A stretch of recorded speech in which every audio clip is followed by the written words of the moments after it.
On vibre, on pleure, on rit, des 6 coins du pays, on respire le même vent. On n'est pas coincé, on a un humour hors pair, on n'est pas de mauvaise foi, on est juste un peu paradoxal. On n'est pas carré, on est hexagonal.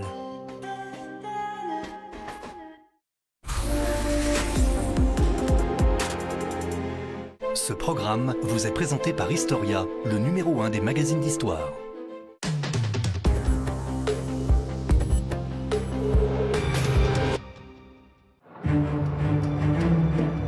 Francisco Franco a été l'un des dictateurs les plus énigmatiques de l'histoire européenne. Aujourd'hui encore, l'Espagne porte les cicatrices de son règne. Franco a investi dans la terreur. Et il a vécu des bénéfices de son investissement pour le restant de ses jours. Le général a accédé au pouvoir lors d'une guerre civile sanglante. Ensuite, il a tout fait pour s'y maintenir. Le grand avantage de Franco, c'est que ce n'était pas un idéologue. Aucun autre dictateur de l'époque de la guerre n'a survécu et est resté aussi longtemps que lui au pouvoir dans son pays. Après sa mort, l'Espagne a souffert de la politique franquiste et la page n'est toujours pas tournée.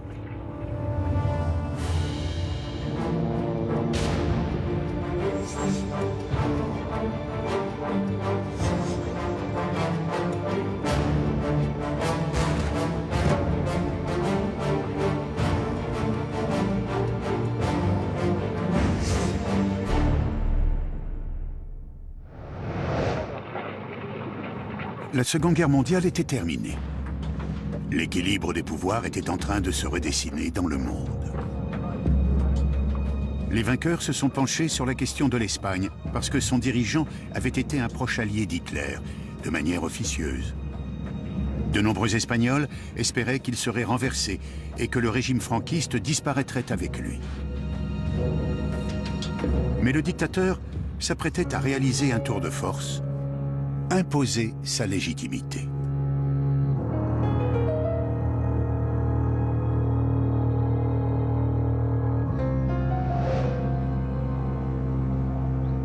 « 1945. À la fin de la Seconde Guerre mondiale, l'amitié de Franco avec les anciennes puissances de l'Axe le met en situation délicate. Mussolini a été exécuté et Hitler s'est suicidé. Ce n'était pas du genre de Franco, mais il a mis un nouveau masque qui était, selon lui, nécessaire à sa survie. Le dictateur espagnol prend ses distances avec ses anciens amis. Il ne se voit pas comme un fasciste, mais comme un dirigeant militaire. Son régime a pourtant des caractéristiques fascistes qui risquent de gêner les pays occidentaux, et il doit changer d'image. Dès juillet 1945, Franco interdit le salut romain. Très proche du salut nazi, il a été introduit par le dictateur lui-même. Il remanie son gouvernement. Le parti d'État fasciste, la Phalange espagnole, qui l'a aidé à s'emparer du pouvoir, est maintenant une menace pour son avenir politique. Il expulse les fascistes de son équipe et renforce la mainmise du catholicisme sur le pays. Le nouveau ministre des Affaires étrangères a des liens étroits avec l'Église, ce qui devrait apaiser les puissances occidentales. En réalité, pour Franco, l'issue de la Seconde Guerre mondiale n'a pas joué un rôle décisif. Il a dit très clairement aux Alliés que le plus important désormais, c'était le combat contre l'ennemi commun, celui qui détruisait la civilisation chrétienne et occidentale, le communisme. Pourtant, Franco se trompe. À l'Ouest, la priorité est donnée à la liberté et la démocratie. La conférence de Potsdam exclut clairement l'Espagne de tous les plans de la communauté internationale. Staline, à la tête de l'URSS, demande à ce que Franco soit destitué. Pourtant, les pays occidentaux ne veulent pas de nouveaux foyers de troubles sur le sol européen. Même s'ils désapprouvent sa politique, Franco ne constitue pas une menace immédiate. On décide donc de le laisser tranquille. les gens supposaient que le régime ne durerait pas longtemps et que tôt ou tard, et sans doute tôt, l'Espagne franquiste mourrait de sa belle mort. Le dictateur reste sous surveillance.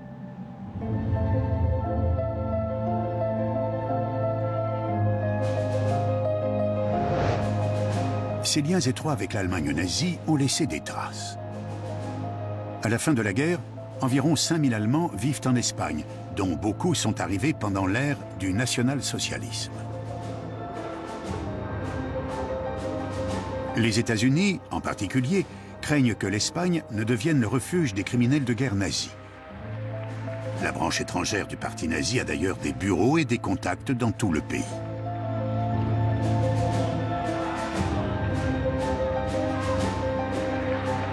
Durant les derniers mois avant la chute d'Hitler, un nombre croissant de nazis se sont enfuis en Espagne. Et Franco les a accueillis à bras ouverts.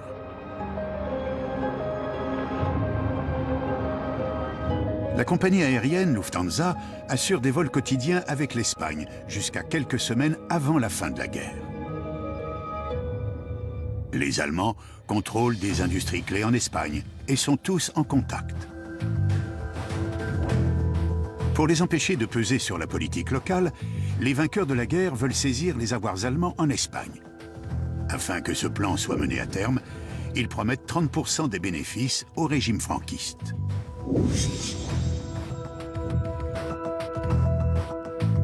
Comme les entreprises allemandes en Espagne valent l'équivalent de 400 millions d'euros actuels, c'est un accord très lucratif. La position de l'Espagne se caractérisait par un pragmatisme très prononcé.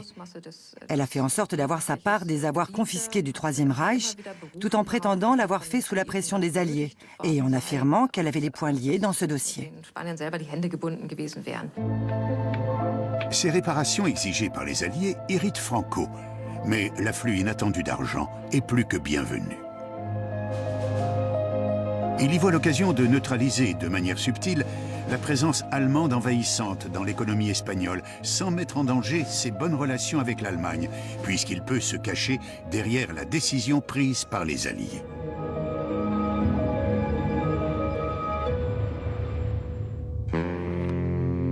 Le caudillo a toujours eu une grande affinité avec les Allemands et il est fasciné par leurs exploits militaires. Il s'implique personnellement en entretenant des contacts étroits avec la communauté des Allemands exilés en Espagne et notamment avec Johannes Bernhardt. C'est lui qui, en 1936, a persuadé Hitler de soutenir Franco dans la guerre civile. En signe de gratitude, Franco permet à Bernhardt de créer un empire commercial prospère avec une holding parapublique baptisée Sofindus. L'ancien directeur du cartel industriel allemand, Mannesmann, s'était occupé de tous les échanges de biens entre l'Espagne et l'Allemagne nazie. Maintenant que la guerre est terminée, il est inquiet pour son avenir. Johannes Bernhardt a été assez rusé de coopérer initialement avec les Alliés. Et pendant un certain temps, ça lui a permis d'échapper à l'extradition, ou du moins d'apparaître sur les listes des Allemands que les Alliés voulaient renvoyer chez eux pour la dénazification. En novembre 1945, les Alliés exigent que l'Espagne expulse plus de 250 nazis allemands.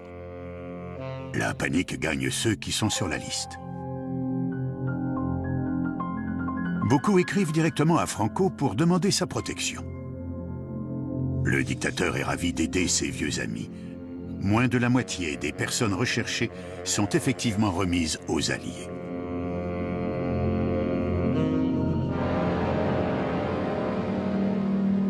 Une autre liste de noms est établie en 1947.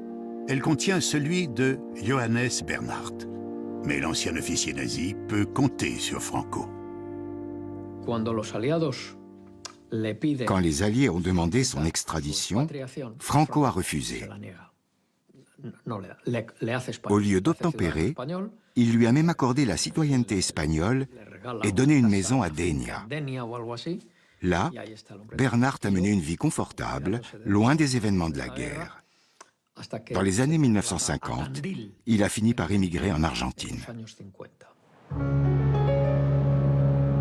Pour assurer sa sécurité financière, Bernhardt part avec un précieux tableau d'El Greco, un cadeau personnel de son protecteur, le général Franco. Après 1948, les Alliés mettent moins de zèle à pourchasser les criminels de guerre et plusieurs centaines réussissent à prendre la fuite en Amérique du Sud. La plupart s'installent en Argentine, où le dictateur Juan Perón leur accorde l'asile politique. Les tentatives du caudillo de donner à son régime un vernis démocratique ne convainquent personne, car ils clament haut et fort qu'en raison de leur état d'esprit, les Espagnols ont besoin d'un chef autoritaire. Sur la scène internationale, la proximité de Franco avec d'anciens nazis et fascistes italiens est vue comme un sérieux problème. Donc, pour l'instant, les efforts de l'Espagne pour faire jeu égal avec les autres puissances occidentales essuient des refus. L'isolement international a des conséquences profondes pour le dictateur et surtout pour le peuple espagnol.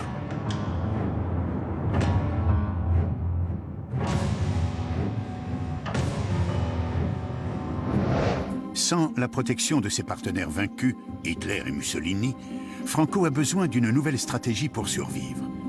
En décembre 1946, devant le Palais Royal de Madrid, le discours officiel change.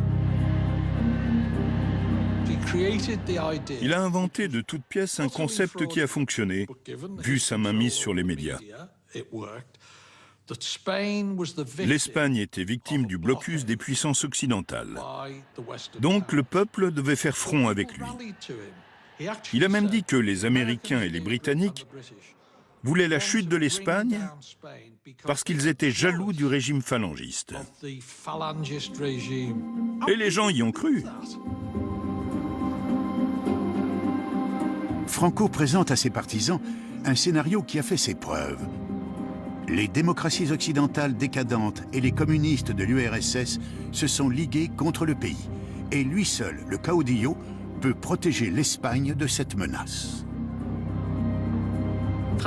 Quand il avait combattu au Maroc, Franco était devenu persuadé qu'il avait été élu par la Providence pour jouer un rôle unique dans le destin de l'Espagne. C'est aussi ce qui lui a donné la force de survivre à cette période. Mais avant tout, il était persuadé de pouvoir donner au pays ce qu'il n'avait pas eu depuis longtemps, la sécurité et la stabilité.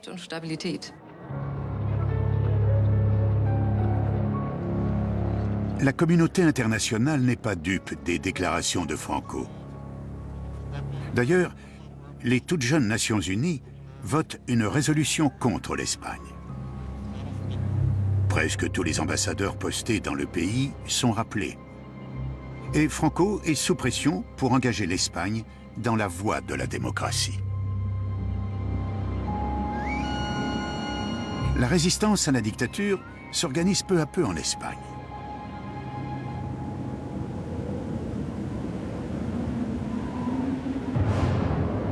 Dans de nombreux endroits, les partisans de la République sont entrés en clandestinité et ont formé des guérillas.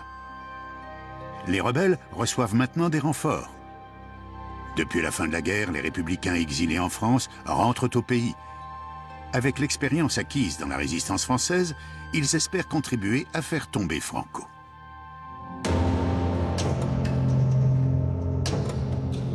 Le mouvement antifranquiste est avant tout soutenu par le Parti communiste en exil.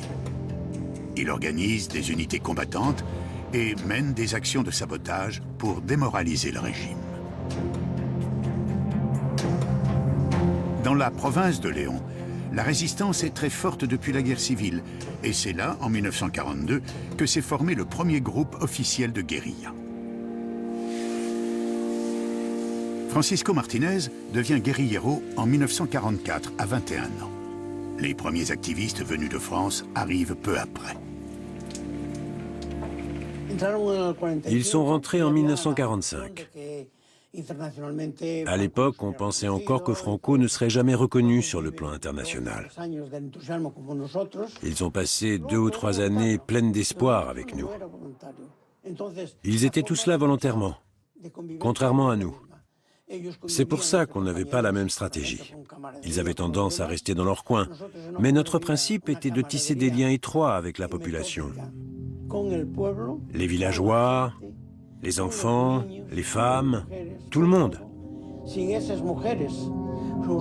Sans les femmes et les enfants, les activités de la guérilla auraient été impossibles. C'est uniquement grâce à eux qu'on a pu survivre en territoire ennemi. Francisco Martinez soutient la guérilla depuis des années en tant que messager. Comme beaucoup d'habitants de la région, sa mère est pour la République et la gauche.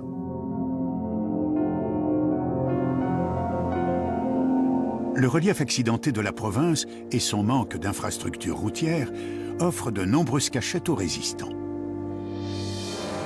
La guérilla est particulièrement active dans les zones montagneuses.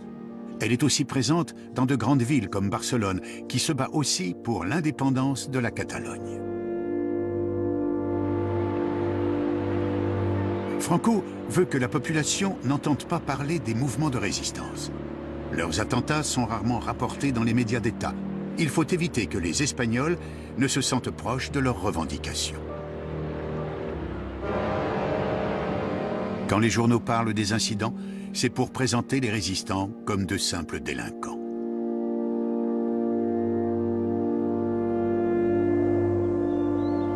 Depuis 1947, le régime réagit avec une grande sévérité. La police secrète vise non seulement les membres de la résistance, mais aussi leurs familles et tous ceux qui les soutiennent.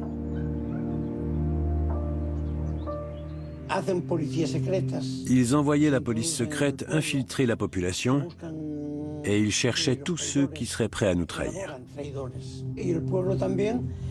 En même temps, les gens n'avaient plus aucun enthousiasme pour la résistance. Tous les éléments étaient réunis, donc on a échoué. On savait que ça n'allait pas s'arranger. Si on était resté un an de plus, ils nous auraient tous assassinés.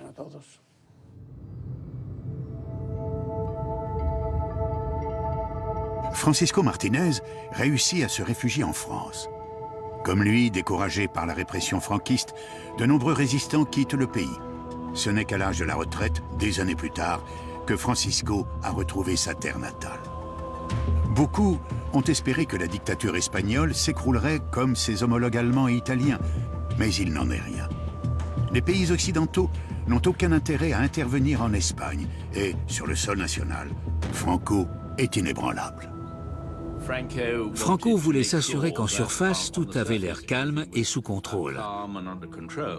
Alors même qu'il se passait des choses atroces dans différents lieux secrets. Des donjons, des cellules de prison, des commissariats de police. Une partie de la population est franquiste et l'opposition est violemment réprimée.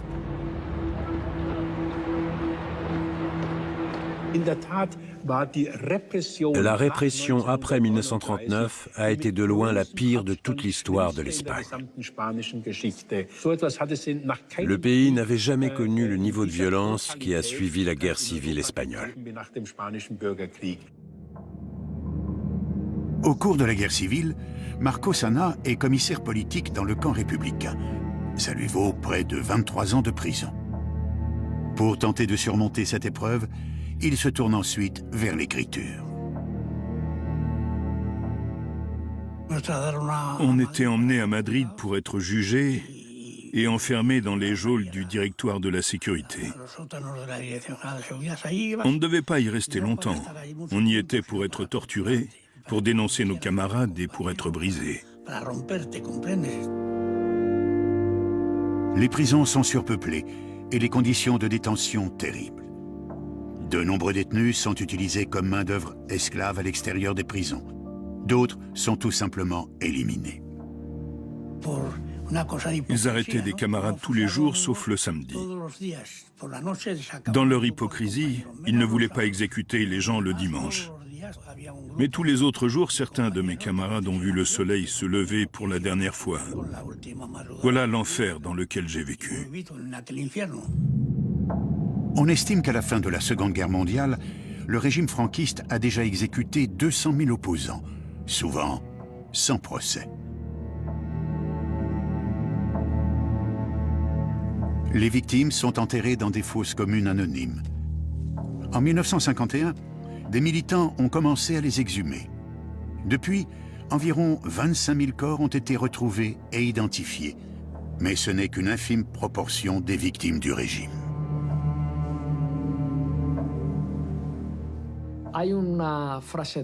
L'un des bourreaux les plus terribles de Franco a dit « La gauche ne bougera plus pendant 20 ou 30 ans ». Et c'est ce qui s'est passé. L'atmosphère de terreur et de peur a été là dès le début. Ça se savait. Les hurlements qui s'échappaient de la Dirección Nacional de Seguridad sur la Plaza del Sol à Madrid suffisaient à dire aux habitants de la capitale ce qui leur arriverait s'ils s'opposaient un jour au régime.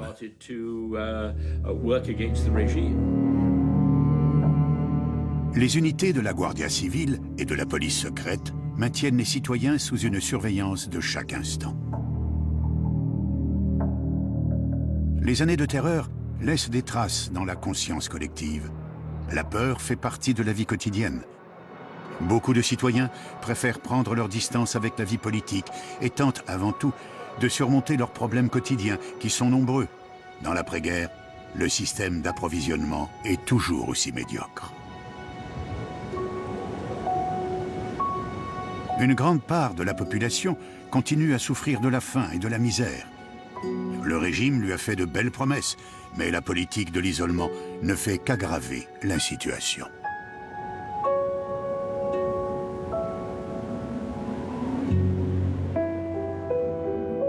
Franco a besoin de prêts internationaux de toute urgence. Devant le refus des grands pays, il se tourne vers ses rares alliés. Une aide bienvenue est fournie par l'Argentine, présidée par Juan Perón depuis 1946.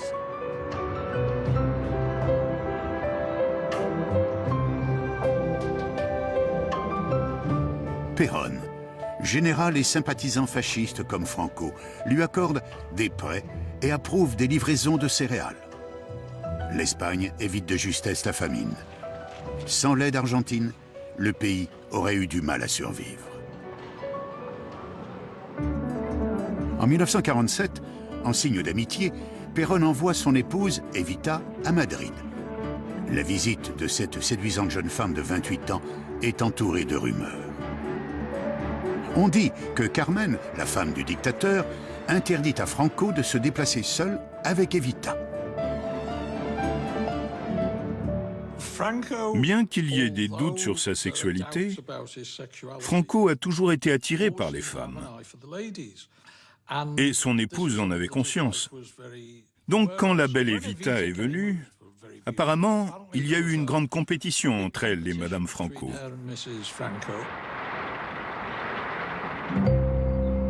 Carmen se sent menacée par la jeune Argentine élégante et veille jalousement sur son mari. Sur les images d'archives, les deux femmes cachent mal leur mésentente.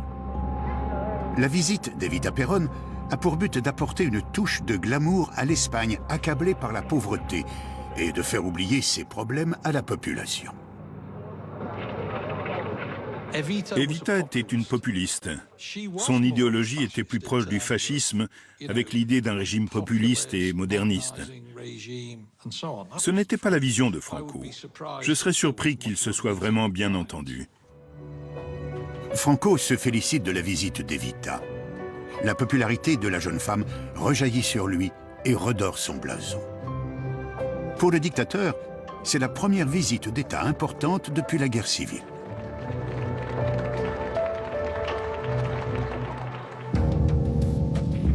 La propagande de Franco rend le boycott étranger responsable des problèmes de l'Espagne. En réalité, le marasme économique est d'origine intérieure.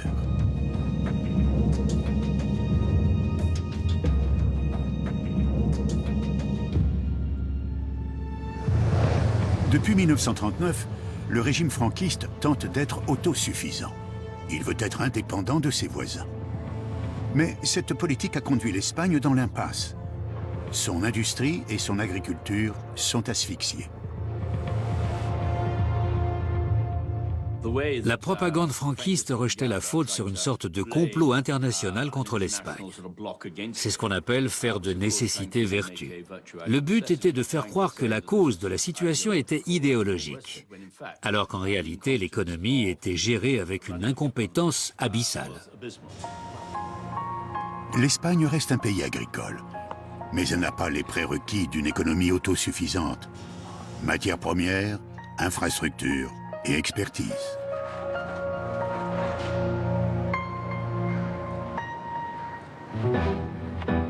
Au début des années 1950, de prestigieux projets sont lancés dans l'espoir de renverser la donne.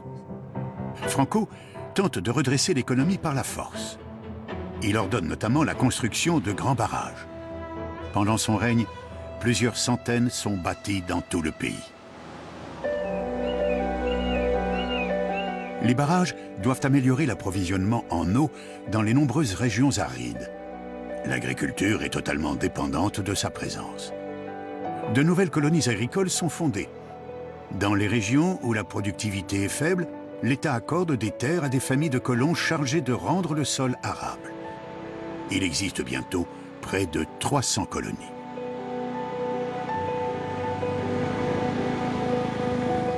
Agueda del Caudillo, dans la province de Salamanque, est l'un de ces villages créés de toutes pièces.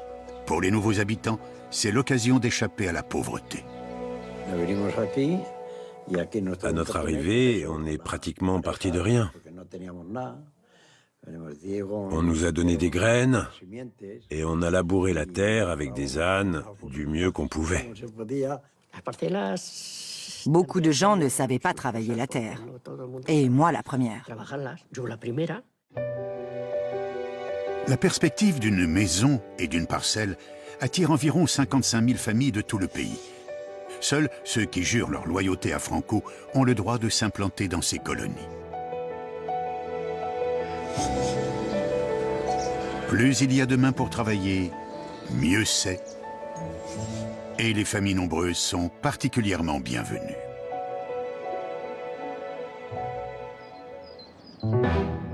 Le régime fragilisé a besoin que ce programme de colonisation soit un succès. On attend beaucoup de ces nouveaux agriculteurs. L'espoir est que de bonnes récoltes mettent fin à la famine. Le dictateur inaugure personnellement les colonies. Sa visite est un immense honneur pour les colons. J'ai trouvé ça formidable, parce qu'il y avait beaucoup de gens. Et puis, le généralissimo Franco. Il était devant nous et il nous a parlé. Pour l'enfant que j'étais, c'était très impressionnant. Je n'arrivais pas à y croire. Mon Dieu, quel homme! À son inauguration officielle en 1954, Agueda a ajouté Del Caudillo à son nom, comme de nombreuses autres colonies. Il faut attendre 2016 pour que cet hommage à Franco soit supprimé, après une requête déposée devant la justice par des militants politiques. Aujourd'hui encore, de nombreux habitants d'Agueda sont reconnaissants au dictateur. Ils ont pu gagner leur vie sur des terres réquisitionnées auprès des grands propriétaires terriens par Franco, qui se présentait comme le bienfaiteur des pauvres. Mais souvent, la terre est sèche et infertile. De nombreux agriculteurs ont du mal à vivre des récoltes et payer leurs impôts. Beaucoup abandonnent. On avait déjà eu un potager, donc je savais ce que je faisais. Mais pour ceux qui n'avaient aucune expérience, c'était dur. Beaucoup venaient de la ville et ne s'y connaissaient pas. Ils n'ont jamais réussi à récolter quoi que ce soit et ont dû laisser leur terre à quelqu'un d'autre.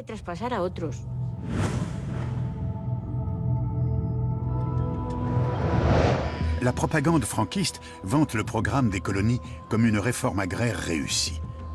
Dans les faits, les rendements sont très faibles. Les bénéficiaires sont les grands propriétaires terriens qui ont reçu de belles compensations pour des terres sans valeur agricole.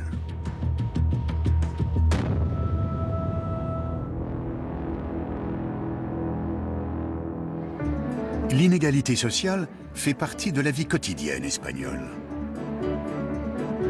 Le népotisme et la corruption garantissent à la classe supérieure de conserver ses privilèges. Des millions de citoyens ont faim, mais l'élite se complaît dans le luxe et les plaisirs. La famille de Franco ne fait pas exception. Carmencita, la fille du dictateur, mène grand train, pendant que les frères et sœurs de Franco trempent dans des affaires louches.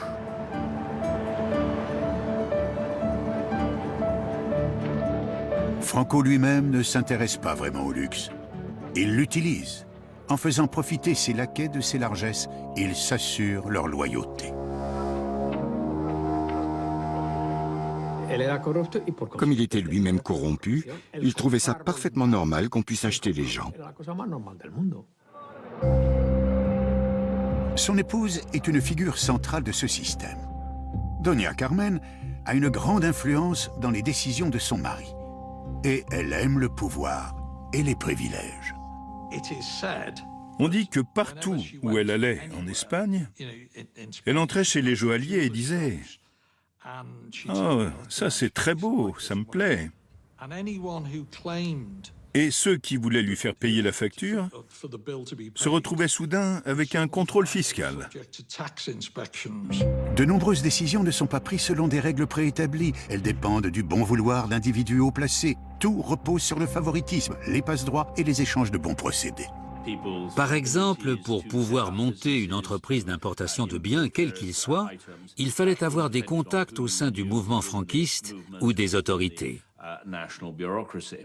En Espagne, la corruption atteignait un tel niveau, surtout dans les plus hautes sphères de l'administration, qu'il était presque impossible d'avoir une forme ou une autre de développement économique.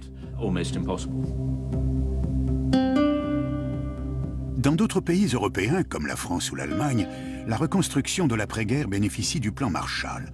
L'Espagne de Franco n'y a pas droit. Pourtant, Franco est un opportuniste et le vent tourne en sa faveur.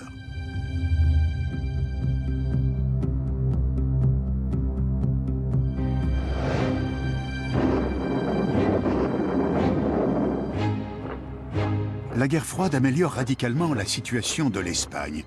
Depuis 1947, les pays du bloc de l'Est, sous la direction de l'URSS, et ceux de l'Ouest, derrière les États-Unis, se livrent à une course à l'armement. Le monde est divisé en deux camps hostiles, le socialisme contre l'économie de marché.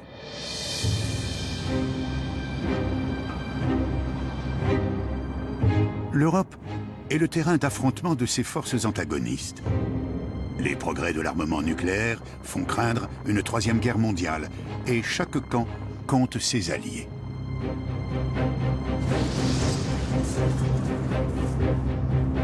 L'Espagne pourrait être un partenaire précieux dans le conflit avec le bloc de l'Est. Pourtant, l'OTAN ne veut pas de Franco dans ses rangs. Le dictateur est jugé infréquentable. Franco est furieux. Après tout, il combat le communisme depuis des années. Selon lui, sa mise au banc de la scène internationale est injuste. Franco n'a absolument pas compris l'attitude des puissances occidentales. Il avait cru dur comme fer qu'il serait accepté dans l'alliance défensive du bloc de l'Ouest. Le gouvernement américain commence à revoir sa position. Après tout, l'ancien allié des nazis pourrait peut-être lui être utile. Le Pentagone avait de plus en plus d'influence. Son langage avait totalement changé. Les Américains répétaient sans cesse que c'était tout simplement impossible pour l'Europe, la Méditerranée et le détroit de Gibraltar de se défendre avec efficacité sans la participation de l'Espagne. À mesure que la menace d'une guerre se précise, l'Espagne prend une importance stratégique croissante. Dans l'éventualité d'une attaque soviétique, son territoire pourrait être utile comme refuge ou comme porte d'entrée en Europe. En 1950, la guerre de Corée éclate et rend la situation encore plus explosive. À l'OTAN, Washington obtient gain de cause. L'Espagne a désormais un rôle dans la défense de l'Europe de l'Ouest. À l'ONU, les États-Unis militent aussi pour la réhabilitation de Franco. Après plusieurs années d'isolement, Franco intègre la cour des grands. Quand les Nations Unies ont levé leurs sanctions en 1950, le régime a réagi en disant « Ils ont réalisé qu'on avait raison et que les sanctions étaient injustifiées. L'Espagne n'a pas rampé devant eux. » La estrategia occidental precisa una pieza, España. La ONU, por mayoría, acuerda dar libertad para que vuelvan a Madrid los embajadores. Con tal motivo, la televisión americana pide al caudillo unas declaraciones. Si para el mundo tiene hoy extraordinario valor el que el comunismo no se haya sentado en este extremo occidental de Europa, creo tener derecho a que se corrijan los yerros que con nosotros se cometieron. C'est la fin du boycott et de la mise au banc des nations. Les ambassadeurs étrangers reviennent à Madrid et les Espagnols attendent un nouveau souffle avec impatience.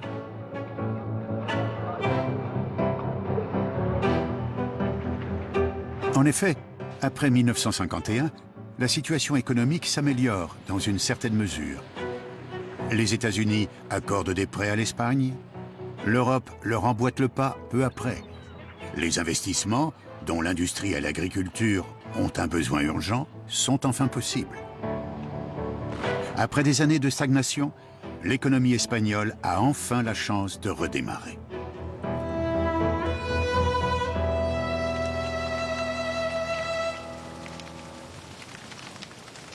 Les choses ne vont pas mieux seulement sur le plan politique. En 1951, des pluies très abondantes mettent fin à plusieurs sécheresses dévastatrices. La famine est terminée. Les agriculteurs font des récoltes exceptionnelles. En 1952, le rationnement alimentaire prend fin.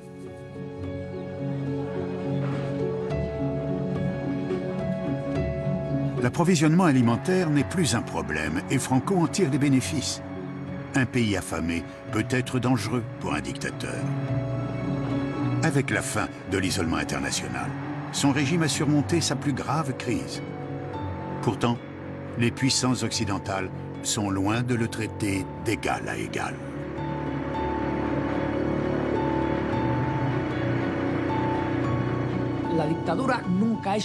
Les démocraties de l'Ouest n'ont jamais reconnu la dictature. Elles n'en voulaient pas, mais elles la toléraient. Elles faisaient affaire avec elle. Mais elles ont dit très clairement à Franco, « Tant que vous ne respecterez pas les droits de l'homme et que vous n'aurez pas de démocratie comme nous ne voulons pas de vous. » Point final. La communauté internationale voit toujours le dictateur comme un mal nécessaire, si bien que Franco cherche un soutien auprès du Vatican.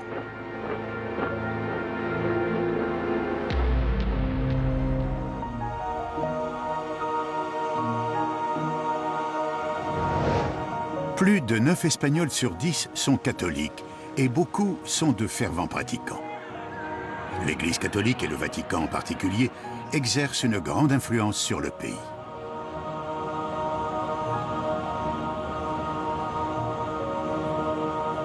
Franco cherche donc à conclure un concordat avec le Saint-Siège. D'un côté, ça aurait un impact sur le plan national. Et de l'autre, le concordat serait positif pour l'image du pays à l'étranger. Ça permettrait à Franco de présenter l'Espagne comme un pays catholique intégré dans le réseau mondial du catholicisme.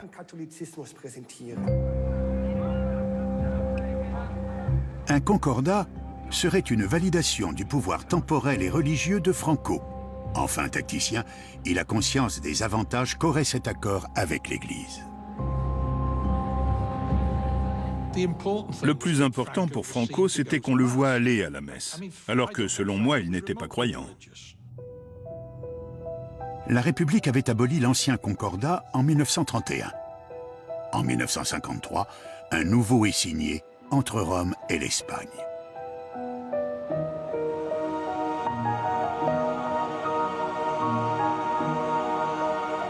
À l'origine, le clergé espagnol est réticent. Il hésite à s'associer officiellement avec le dictateur. Mais l'accord lui assure de nombreux privilèges. En échange, Franco renforce son emprise sur les évêques et exige d'eux une loyauté totale. Pour de nombreux Espagnols, cette alliance entre l'État et l'Église a des conséquences dramatiques.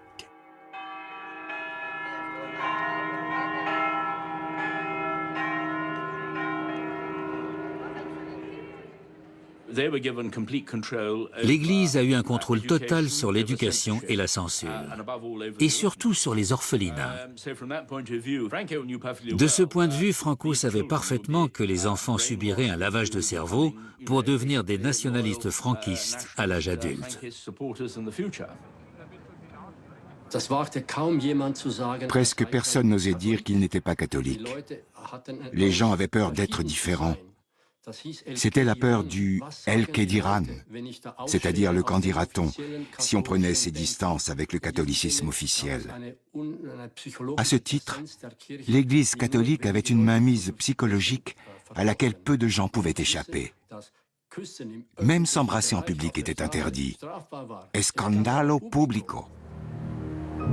Les innombrables enlèvements d'enfants sont l'un des chapitres les plus sombres de cette collaboration entre l'Église et le régime franquiste. À l'époque, c'est une pratique secrète. Pendant des années, un réseau de prêtres, de médecins et d'orphelinats arrache des bébés à leurs parents. Les autorités s'arrangent pour que les enfants des opposants au régime soient kidnappés. Dans de nombreux cas, les parents sont en prison ou ont été assassinés. Avec l'aide de l'Église, les enfants sont confiés à des familles et des partisans de Franco qui en font de bons chrétiens ou même vendus à des couples de fidèles du régime. L'objectif est d'empêcher le socialisme de se perpétuer sur le sol espagnol.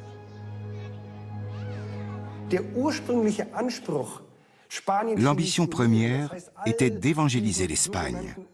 En d'autres mots, d'extirper tous les démons républicains de la société espagnole grâce à un travail de missionnaire pour créer les bases d'une nouvelle société, orientée vers les principes et les dogmes catholiques. Bien sûr, ce but était inaccessible.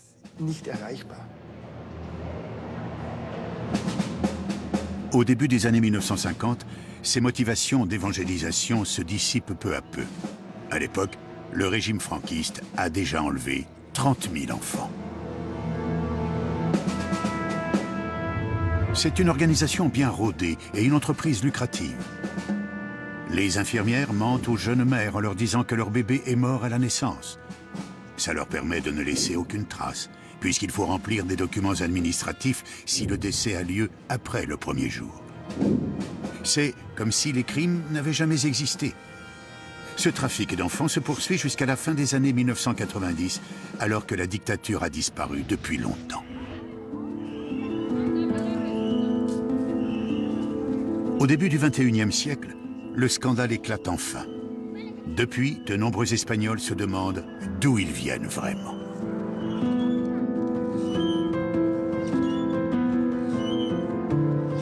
Pilar Navarro aide les victimes de ces enlèvements organisés dans leur quête de vérité.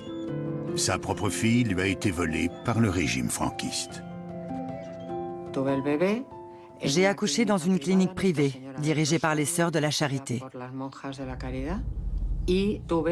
Ma fille était couchée sur ma poitrine, mais on me l'a enlevée tout de suite. On m'a dit qu'il fallait la mettre en couveuse, parce qu'elle avait des problèmes respiratoires. Comme on était inquiet, son père est allé la voir dans sa couveuse. Quand il a demandé à la revoir, peu après, une nonne nous a dit qu'elle avait été transférée dans un autre hôpital, parce que la clinique n'avait pas les équipements nécessaires. Moins de 24 heures après la naissance, on est revenu nous voir pour nous annoncer que notre fille était morte et qu'il ne fallait pas nous inquiéter, parce qu'il s'était occupé de tout. On nous a dit qu'elle avait même été baptisée. On était anéantis par le chagrin. Et on ne pouvait pas imaginer que ce n'était pas vrai, qu'on n'aurait pas dû croire ce que les nonnes disaient. Traditionnellement, les hôpitaux gérés par les bonnes sœurs avaient une très bonne réputation en matière d'efficacité et de propreté.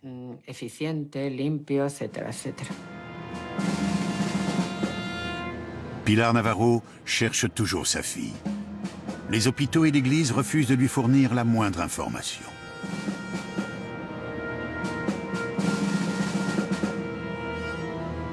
Elle ne baisse pas les bras. En 2017, elle a porté l'affaire devant les tribunaux.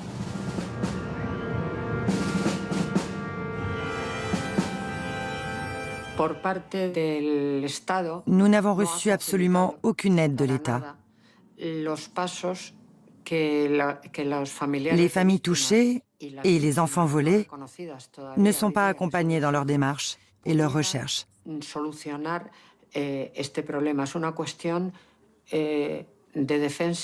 Les responsables de ces crimes sont protégés.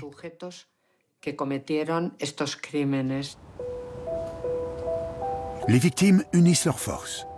Selon les estimations, au total, il y a eu 300 000 enfants volés. Partidas de nacimiento falsas, pruebas de ADN, testimonios de enfermeras o de padres que reconocen haber comprado a sus hijos. Es la documentación que han entregado en la Fiscalía General del Estado para pedir que abra una investigación sobre supuestas adopciones irregulares. A mí me quitaron una hija con 3 días. A mis padres les quitaron a mi hermana, que era gemela conmigo. Saber de dónde vengo y quizás, pues mira, a lo mejor me encuentro a mi madre, que a lo mejor me está buscando, tengo hermanos, no lo sé. Des bases de données génétiques pourraient élucider de nombreuses affaires et réunir des familles. Mais il y a peu de chances que les coupables aient à répondre de leurs actes.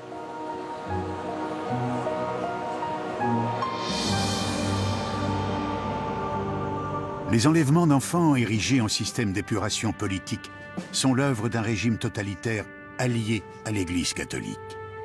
Le caudillo a des complices religieux, mais aussi politiques.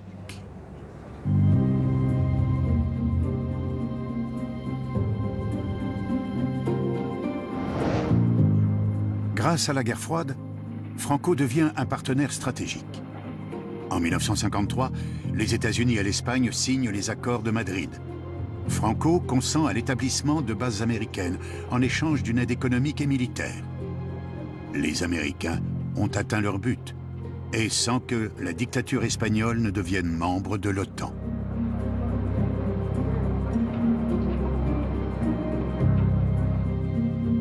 Trois bases aériennes sont construites, plus une grande base navale à Rota en Andalousie, la seule en Europe pour les sous-marins américains armés de missiles nucléaires. Un oléoduc de 800 km alimente les bases en carburant. Des sites plus petits sont créés dans toute l'Espagne.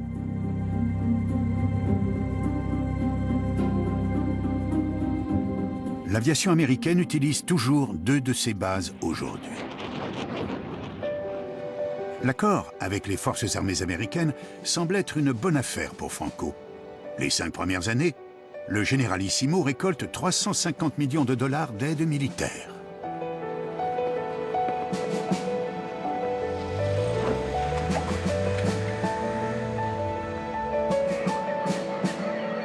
L'aide économique se fait sous la forme de denrées alimentaires, de nourriture pour le bétail et d'engrais, ainsi que de matières premières pour la fabrication de biens de consommation.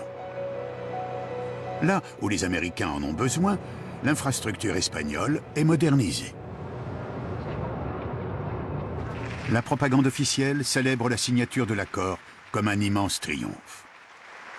Il se présente comme un chef d'État visionnaire et ambitieux. Pourtant, certains ont des doutes. Il y a eu des objections en Espagne sur le thème « Est-ce qu'on veut vraiment des avions américains avec des armes nucléaires juste à côté de Madrid ?» Mais Franco avait donné une consigne claire aux diplomates qui ont mené les négociations. Faites le nécessaire pour conclure cet accord. Ce n'est pas un accord équilibré. C'était absolument vital pour Franco, pas sur le plan militaire, mais sur le plan politique. Pour les Américains, l'avantage était purement militaire. Bien sûr, ils savaient parfaitement que Franco était en position de faiblesse dans les négociations, et ils en ont profité au maximum. Franco leur a laissé le champ libre en Espagne. Si le pire arrive et que la Troisième Guerre mondiale éclate, Washington a une liberté d'action totale sur ses bases. C'est garanti dans des clauses gardées secrètes. En cas de conflit, l'Espagne serait la principale cible des missiles nucléaires russes. Les risques de cette coopération militaire, même en temps de paix, apparaissent clairement en janvier 1966, quand un bombardier américain B-52 percute un autre avion au-dessus de Palomares, en Andalousie, et perd 4 bombes à hydrogène. Aucune n'explose, mais suite au choc, 2 d'entre elles libèrent des radiations radioactives. 1400 tonnes de sol contaminées doivent être déblayées. Aujourd'hui encore, on mesure des traces de radioactivité.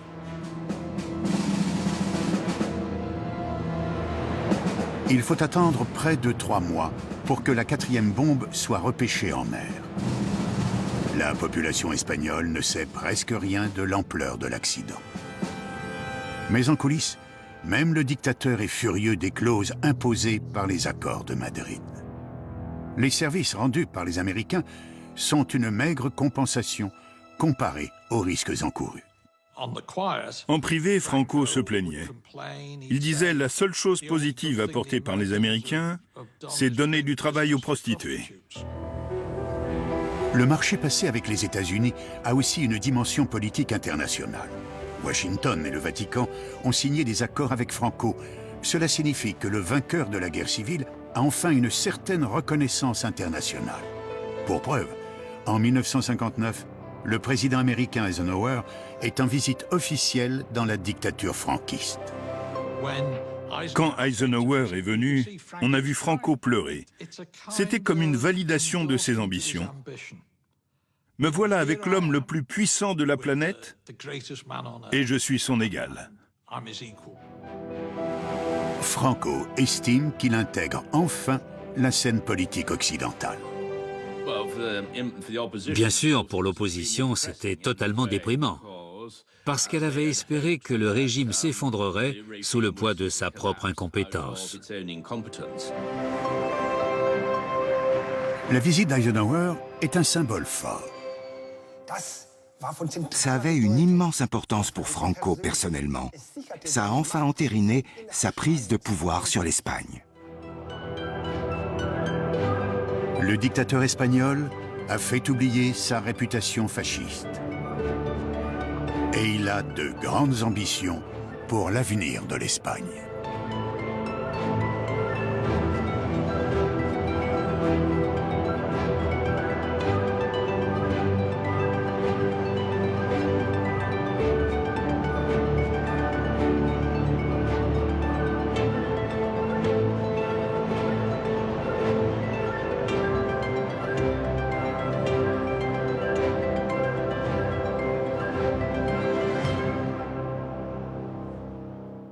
Ce programme vous a été présenté par Historia, le numéro 1 des magazines d'histoire.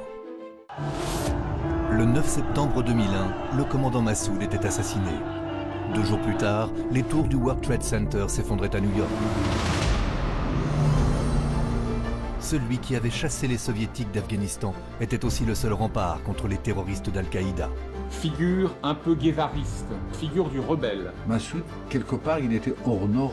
Sa disparition a bouleversé les équilibres et aujourd'hui son fils Ahmad a pris la relève.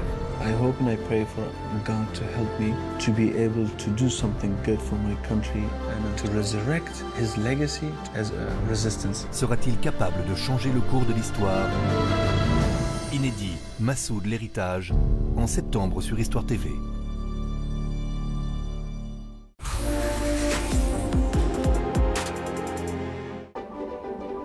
Ne rien faire n'est pas perçu comme une occupation. Surtout en ce moment où tout le monde a toujours quelque chose à faire. Mais la vérité est que ne rien faire est probablement la chose la plus importante à faire.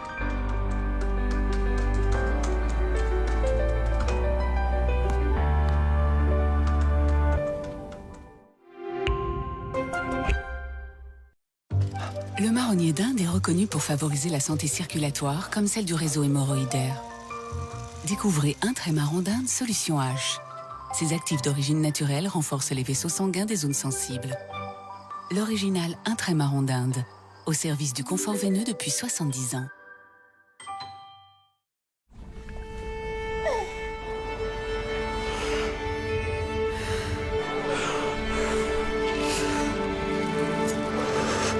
Nous respirons tous le même air.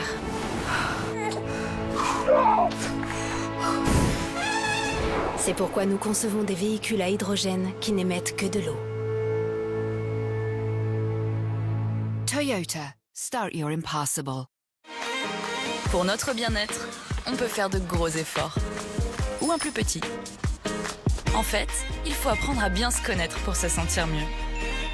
Galaxy Watch 4 Series, la montre qui vous connaît le mieux.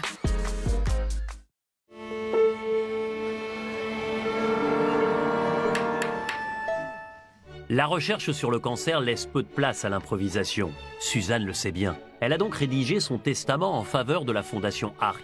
Un jour, son héritage financera des projets de recherche décisifs pour guérir du cancer un plus grand nombre de personnes. Fondation ARC, votre legs 100% dédié à la recherche sur le cancer. Pour toute information, contactez le 01 45 59 59 01.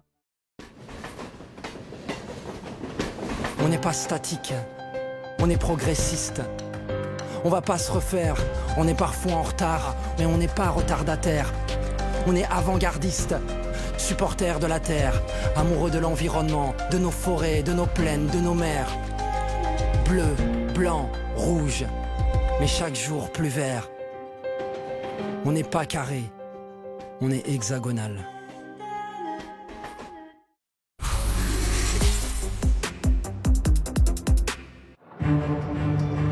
Francisco Franco a été l'un des dictateurs les plus énigmatiques de l'histoire européenne. Aujourd'hui encore, l'Espagne porte les cicatrices de son règne. Les répercussions de son régime sont encore palpables à ce jour. Une guerre civile sanglante fait de lui le chef suprême. Par la suite, il cherchera par tous les moyens à conserver le pouvoir. Il se voyait comme le sauveur de l'Espagne. Franco ne voulait pas renoncer au pouvoir. Il s'y est accroché jusqu'à la fin. À sa mort, en 1975, le despote laisse derrière lui un pays divisé et il emporte ses secrets dans sa tombe.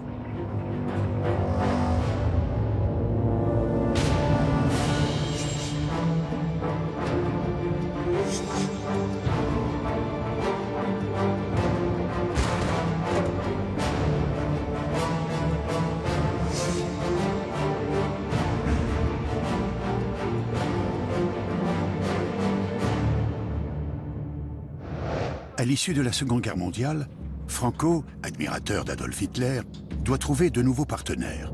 Mais ces derniers ont leurs propres intérêts en Espagne. Le régime du caudillo s'adapte à la situation mondiale, ce qui ne va pas sans susciter des tensions à l'intérieur du pays. Le dictateur vieillit. La question de sa succession est un sujet dont il s'occupe personnellement. Mais le jeune roi qu'il désigne lui-même pour prendre sa suite ne partage pas toutes ses idées sur l'avenir de l'Espagne.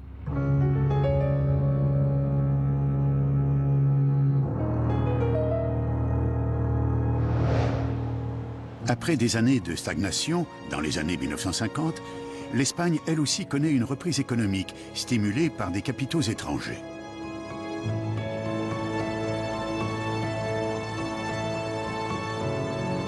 Les succès de Franco en matière de politique étrangère ouvrent de nouvelles perspectives et cimentent sa mainmise sur le pouvoir.